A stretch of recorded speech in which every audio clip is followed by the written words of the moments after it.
Hi all my beautiful viewers, ಎಲ್ಲರೂ ಹೇಗಿದ್ದೀರಾ? I hope ಎಲ್ಲ ಚೆನ್ನಾಗಿದ್ದೀರಾ ಅಂತ. ನಾನು ತುಂಬ ಚೆನ್ನಾಗಿದ್ದೀನಿ. ಇದು ಬಂದು ಫ್ರೈಡೆಯ ವ್ಲಾಗ್ ಆಗಿರುತ್ತೆ. ಸೊ ನಾನು ಮಾರ್ನಿಂಗ್ ಅದನ್ನೇ ವ್ಲಾಗ್ನ ಶುರು ಮಾಡ್ಕೊಂಡಿದ್ದೀನಿ. ನೋಡ್ಬೋದು ನೀವು ಮಾರ್ನಿಂಗ್ ಎಷ್ಟು ಪ್ಲೆಸೆಂಟಾಗಿ ಪೀಸ್ಫುಲ್ ಆಗಿರುತ್ತೆ. ಹಾಗೆ ಸೂರ್ಯ ನೋಡೋದೇ ಒಂದು ಚಂದ. ಸಖತ್ ಬಿಸಿಲು ಬರ್ತಾ ಇರುತ್ತೆ. ಯು ವಿ ರೇಸ್ ಚೆನ್ನಾಗಿ ತುಂಬ ಬರ್ತಿರುತ್ತೆ. ನಿಂತ್ಕೊಳ್ಳೋಕ್ಕೆ ಆಗಲ್ಲ, ಒಂದು 5 ಮಿನಿಟ್ಸ್ ಮೇಲೆ ನಿಂತ್ಕೊಳ್ಳೋದಕ್ಕೆ ಆಗಲ್ಲ. ಹಾಗೆ ಬೆಳಗ್ಗೆ ಎದ್ದು ಒಂದು ವಾರ್ಮ್ ಅಪ್ ತೊಗೊಂಡು ಒಳಗಡೆ ಬಂದರೆ ಅಮ್ಮ ಆಲ್ರೆಡಿ ಕಸ ಗುಡಿಸಿ ಮನೆ ಒರೆಸಿ ರಂಗೋಲಿ ಕೂಡ ಹಾಕಿದ್ರು. ಯಾಕಂದರೆ ಇವತ್ತು ಫ್ರೈಡೇ ಅಲ್ವಾ, ಬೆಳಗ್ಗೆ ಪೂಜೆ ಮುಗಿಸ್ಕೊಳ್ಳೋದಕ್ಕೆ. ಸೊ ಹಾಗೆ ಒಳಗಡೆ ಬಂದರೆ ನಮ್ಮ ಗೊಂಬೆ ಇನ್ನೂ ಮಲಗಿದ್ಲು. ಸೊ ನಮ್ಮ ಗುಡ್ಡಿ ಆಲ್ರೆಡಿ ಎದ್ದು ಆಟ ಆಡ್ತಾ ಇದ್ಲು. ಅವಳನ್ನು ಹಾಗೆ ಹಾಲಲ್ಲಿ ಚಾಪೆ ಹಾಸಿ ಕೆಳಗಡೆ ಹಾಕ್ಬಿಟ್ಟು ಆಟ ಆಡಲಿ ಅಂತ ಬಿಟ್ಬಿಟ್ಟು ನಾನು ಸ್ವಲ್ಪ ಬಿಸಿನೀರು ಕುಡಿತಾ ಇದ್ದೆ. ನೋಡಿ ಅವಳು ಎಷ್ಟು ಓವರ್ ಆ್ಯಕ್ಟಿಂಗ್ ಮಾಡ್ತಾಳೆ ಅಂತ. ಗುಡ್ಡಿ ಗುಡ್ಡಿ ಗುಡ್ಡಿ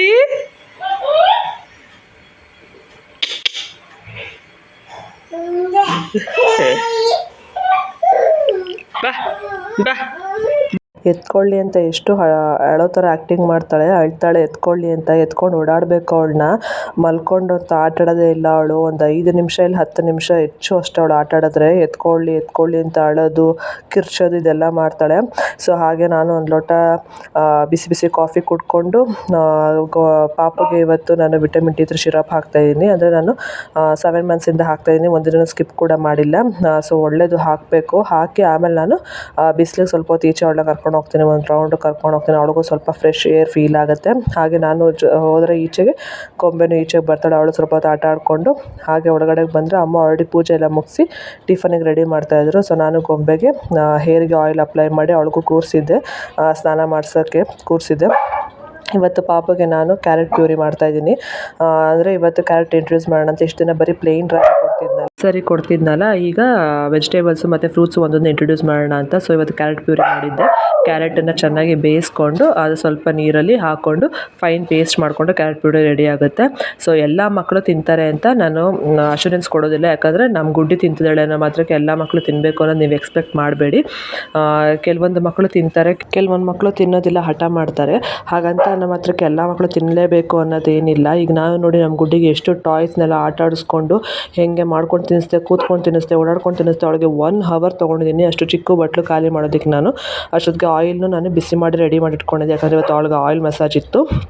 ಸೊ ಹಾಗಾಗಿ ನಾನು ಅಷ್ಟು ಕಷ್ಟಪಟ್ಟು ಓಡಾಡಿಕೊಂಡು ಎಲ್ಲ ಮಾಡಿ ಪೇಷನ್ಸಿಂದ ನಾವು ಎಷ್ಟು ಮಟ್ಟಿಗೆ ತಿನ್ನಿಸ್ತೀವಿ ಅಂದರೆ ಅಷ್ಟು ಮಟ್ಟಿಗೆ ನಾವು ತಿನ್ನಿಸ್ಬೇಕು. ಏನಕ್ಕೆ ಅಂತ ಅಂದರೆ ಈಗ ನಾವೇ ಹೊಸ ರೆಸಿಪಿ ಆದರೂ ಟ್ರೈ ಮಾಡಿದ ತಕ್ಷಣ ನಾವು ಸಡನ್ನಾಗಿ ತಿನ್ಬಿಡಲ್ಲ ಅಲ್ವಾ, ನಾವು ಸ್ವಲ್ಪ ಟೈಮ್ ತೊಗೋತೀವಿ. ಹಾಗೆ ಮಕ್ಕಳು ಕೂಡ ಅಷ್ಟೇ. ಸ್ಟಾರ್ಟಿಂಗು ರಾಗಿ ಸರನ್ನ ತಿನ್ಸ್ಕೊಂಬಂದಿರೋ ಮಕ್ಕಳಿಗೆ ಸಡನ್ನಾಗಿ ಕ್ಯಾರೆಟ್ ತಿನ್ನಬೇಕು, ಬೀಟ್ರೂಟ್ ತಿನ್ನಬೇಕು ಅಂದರೆ ಅವ್ರಿಗೂ ಕೆಲವೊಂದು ಸರಿ ಇಷ್ಟ ಆಗೋದಿಲ್ಲ. ಸೊ ಹಠ ಮಾಡ್ತವೆ ಮಕ್ಕಳು. ಹಾಗಂತ ನಾವು ಪೇಷನ್ಸ್ ಕಳ್ಕೊಬಾರ್ದು, ಆರಾಮಾಗಿ ತಿನ್ನಿಸ್ಬೇಕು. ಮತ್ತು ನಾನು ಸಾಂಬಾರು ಮಾಡೋಣ ಅಂತ ಕುಕ್ಕರ್ ಇಟ್ಟಿದ್ದೀನಿ. ಕುಕ್ಕರ್ ವಿಜಿಲ್ ಸೌಂಡ್ಗೆ ನಮ್ಮ ಗುಡ್ಡಿ ಎದ್ಬಿಡ್ತು ಅಲ್ವೇನಪ್ಪ ರೂಬಿ. ಒಂದು ಕಡೆ ಟ್ರೈನ್ ಸೌಂಡು, ಒಂದು ಕಡೆ ನಮ್ಮ ರೂಬಿ ಬೊಗಳುತ್ತಾಳೆ, ಒಂದು ಕಡೆ ಕುಕ್ಕರ್ ಸೌಂಡು. ಸೊ ಹೆಂಗೆ ಮಲ್ಕೋತಾಳೆ, ಫಸ್ಟೇ ಒಂಚೂರು ಸೌಂಡ್ ಆಗಂಗಿಲ್ಲ, ಕಣ್ಣು ಬಿಟ್ಟು ಹಿಂಗೆ ಪಿಳ ಪಿಳ ಅಂತ ನೋಡುತ್ತೆ.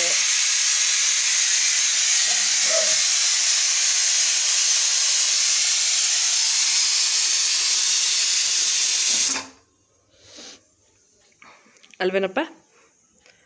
ಸೊ 11:30ಗೆ ಮಲ್ಕೊಂಡಿದ್ದು, ಈಗ 1:15, ಒನ್ ಅವರ್, 1.25 ಅವರ್ ಮಲ್ಕೊಂಡ, 1.5 ಅವರು ಅಷ್ಟೇ. ಇನ್ನು 2 ಅವರ್ ಆದರೂ ಮಲಗಲ್ಲ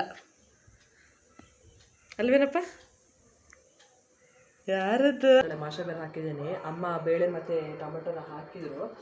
ಸೊ ಕೂಗ್ಸಿದ್ದೀನಿ. ಅದನ್ನು ಈಗ ಸ್ವಲ್ಪ ಸ್ಮ್ಯಾಶ್ ಮಾಡಿಕೊಂಡು ಮೆಂತ್ಯ ಸೊಪ್ಪಿದೆ, ಮೆಂತ್ಯ ಸೊಪ್ಪನ್ನ ಹಾಕ್ಕೊಂಡು ಸಾಂಬಾರು ಮಾಡ್ಕೊಳ್ಳೋಣ ಅಂತ. ಸೊ ಇದು ಕ್ವಿಕ್ಕಾಗಿ ಈಸಿಯಾಗಿ ಬೇಗ ಮಾಡ್ಕೋಬೋದು. ಅಮ್ಮ ಬೇಳೆ ಮತ್ತು ಟೊಮೊಟೊ ಎಲ್ಲ ಹಾಕಿ ಇಟ್ಬಿಟ್ಟು ಹೋಗಿದ್ರು. ಸೊ ಹಾಗಾಗಿ ನಾನು ಬೇಳೆ ಮತ್ತು ಟೊಮೊಟೊನ ಕೂಗಿಸ್ಕೊಂಡೆ. ಆ ಟೈಮಲ್ಲಿ ಗುಡ್ಡಿ ಕೂಡ ಆಟ ಆಡ್ತಾ ಇದ್ಲು. ಕೂಗಿಸ್ಕೊಂಡಾದ್ಮೇಲೆ ಹೆಂಗಿದ್ರು ಅವಳು ಎದ್ದಾಗೆ ಕೂಗಿಸ್ಕೊಂಡಿದ್ದಲ್ಲ, ಸೊ ಅದನ್ನೆಲ್ಲ ಸ್ಮ್ಯಾಶ್ ಮಾಡಿಕೊಂಡು ನಾನು ಈಗ ಒಂದು ಬಟ್ಲೆ ಇಟ್ಟು ಅದಕ್ಕೆ ಸ್ವಲ್ಪ ಎಣ್ಣೆ, ಸಾಸಿವೆ, ಜೀರಿಗೆ ಮತ್ತು ಈರುಳ್ಳಿ, ಬೆಳ್ಳುಳ್ಳಿ ಒಂದು 4 ಜಜ್ಕೊಂಡಿರೋದು, ಸ್ವಲ್ಪ ಕರಿಬೇವು ಹಾಕಿ ಚೆನ್ನಾಗಿ ಮಿಕ್ಸ್ ಮಾಡ್ಕೋಬೇಕು. ಮಿಕ್ಸ್ ಮಾಡ್ಕೊಂಡು ಅದಕ್ಕೆ ನಾವೇನು ತೊಳೆದಿಟ್ಕೊಂಡಿರ್ತೀವಲ್ಲ ಮೆಂತ್ಯ ಸೊಪ್ಪು, ಅದು ಮತ್ತು ಸ್ವಲ್ಪ ಹಿಂಗೆ ಹಾಕ್ಕೊಂಡು ಚೆನ್ನಾಗಿ ಅದು ಫ್ರೈ ಆಗಬೇಕು, ಎಣ್ಣೆಲೆ ಫ್ರೈ ಆಗಬೇಕು. ಯಾಕಂದರೆ ಅದು ಸ್ವಲ್ಪ ಕಹಿ ಹೊಡೆಯುತ್ತೆ ಮೆಂತ್ಯ ಸೊಪ್ಪು, ಅದೆಲ್ಲ ಸ್ವಲ್ಪ ಹೋಗಬೇಕು. ಅಲ್ಲಿವರೆಗೂ ಚೆನ್ನಾಗಿ ಫ್ರೈ ಮಾಡ್ಕೊಂಡು ಅದು ಸ್ವಲ್ಪ ಅರಿಶಿನ ಹಾಕ್ಕೊಂಡು ಇನ್ನೂ ಚೆನ್ನಾಗಿ ಫ್ರೈ ಮಾಡಿಕೊಂಡ್ರೆ ಅದು ಸ್ವಲ್ಪ ಕಹಿ ಸ್ಮೆಲ್ಲೆಲ್ಲ ಹೋಗಿ, ಅಂದರೆ ಹಸಿ ವಾಸನೆ ಎಲ್ಲ ಹೋಗಿ ಫ್ರೈ ಆಗುತ್ತೆ ಚೆನ್ನಾಗಿ. ಅದಾದಮೇಲೆ ನಾವು ಏನು ಬೇಯಿಸ್ಕೊಂಡಿರ್ತೀವಲ್ಲ ಬೇಳೆ ಮತ್ತು ಟೊಮೊಟೊನ ಅದಕ್ಕೆ ಹಾಕ್ಕೊಂಡು ನಮಗೆ ಖಾರಕ್ಕೆ ತಕ್ಕನಂಗೆ ಎಷ್ಟು ಬೇಕೋ ಸಾಂಬಾರು ಪುಡಿ 1 ಸ್ಪೂನು ಆದರೆ 1 ಸ್ಪೂನು ಇಲ್ಲಾಂದರೆ 1.5 ಸ್ಪೂನು ಆ ಥರ ಹಾಕ್ಕೊಂಡು ಎಷ್ಟು ಬೇಕೋ ಅಷ್ಟು ನೀರು ಹಾಕ್ಕೊಂಡು ಚೆನ್ನಾಗಿ ಒಂದು ಕುದಿ ಬಸಿದ್ರೆ ಅಷ್ಟೇ. ಆಯಿತು, ಕುದೀತಾ ಇದೆ. ಈಗ ರೈಸ್ ಇಡ್ತಾ ಇದ್ದೀನಿ. ಅಲ್ಲಾಗಲೇ ಅಳಕ್ಕೆ ಶುರು ಮಾಡಿದ್ದಾಳೆ. ಆಯಿತು ಬಂದೆ.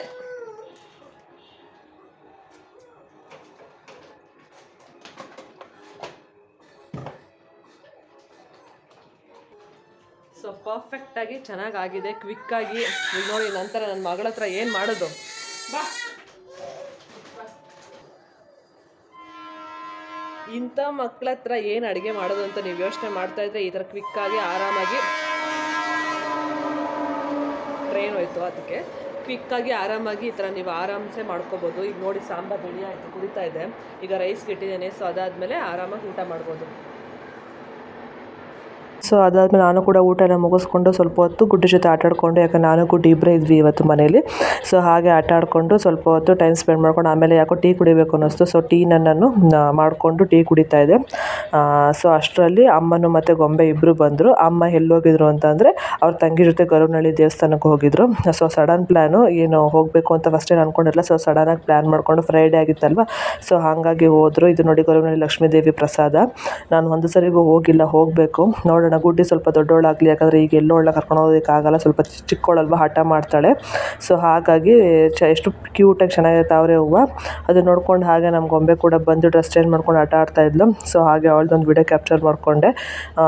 ಸೊ ಬಿಸ್ಕೆಟ್ನ ತಿನ್ಕೊಂಡು ಆಟ ಆಡ್ಕೊಂಡಿದ್ಲು. ನನಗೊಂದು ಬಿಸ್ಕೆಟ್ ಕೊಡೋದ್ರು ಕೊಡೋದಿಲ್ಲ, ಅವಳು ಓಡಾಡ್ಕೊಂಡು ಆಟ ಆಡ್ಕೊಂಡು ಅವಳಿಗೆ ಸಾಕಾದರೆ ಮಾತ್ರ ಕೊಡ್ತಾಳೆ. ಈ ಕಡೆ ನಮ್ಮ ಗುಡ್ಡಿ ಕೂಡ ಆಟ ಆಡ್ತಾಯಿದ್ಲು. ಸೊ ಹಾಗೆ ಸ್ವಲ್ಪ ಹೊತ್ತು ಟೈಮ್ ಸ್ಪೆಂಡ್ ಮಾಡಿಕೊಂಡು ಈವ್ನಿಂಗು ಪಾಪಗೆ ರಾಗಿ ಸರಿ, ನಾನು ಡೈಲಿ ರಾತ್ರಿ ಈವ್ನಿಂಗು ನಾನು ರಾಗಿ ಸರಿನ ತಿನ್ನಿಸ್ತಾ ಇರೋದು. ಬೇರೆ ಯಾವುದು ಫ್ರೂಟ್ಸ್ ಯಾವುದು ಕೊಡ್ತಾಯಿಲ್ಲ. ಏನಕ್ಕೆ ಅಂದರೆ ನೈಟ್ ಸ್ವಲ್ಪ ದಿಂಟಾಗಿರುತ್ತೆ ಅಂತ ಅಂದ್ಬಿಟ್ಟು. ಸೊ ಹಾಗೆ ನನಗೂ ಅಮ್ಮ ಅವೇ ಸೊಪ್ಪು ಹಾಕಿ ಉಪ್ಸಾರು ಮಾಡಿದರು, ಮುದ್ದೆ.